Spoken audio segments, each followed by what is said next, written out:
Yes, 13 cases were filed in federal court today here.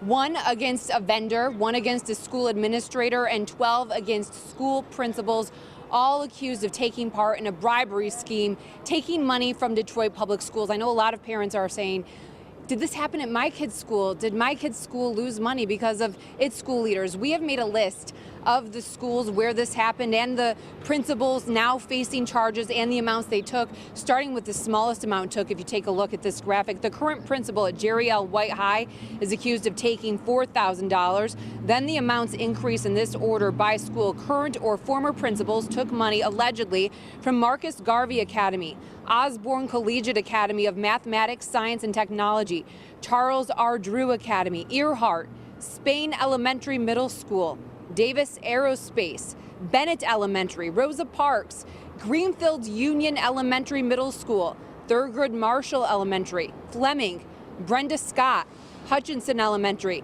and taking the most allegedly, the current principal at Thurkel, Clara Smith, the principal accused of taking $194,000 by the federal government. Now, the bribes or kickbacks allegedly came from a man who lived in this extravagant house in Farmington Hills. His name, Norman Shy. He owned the company Allstate Supplies and Worldwide Sales, providing school supplies. Sources tell me they noticed that the invoices for what he sent to the schools seemed high in some cases, and it was sometimes stuff not needed, according to my sources. This is a picture of a box of paper that has been sitting unused for some time in one building with his address on it. U.S. Attorney Barbara McQuaid also charged Clara Flowers, the Assistant Superintendent of Specialized Student Services, with taking more than $300,000 in total, about $900,000 taken from Detroit Public Schools. How did they get this money? School leaders allegedly approved often inaccurate invoices, allegedly, in exchange for kickbacks or bribes. The charges are the culmination of 2 years of work. These violations occurred for the intended purpose of greed and financial gain.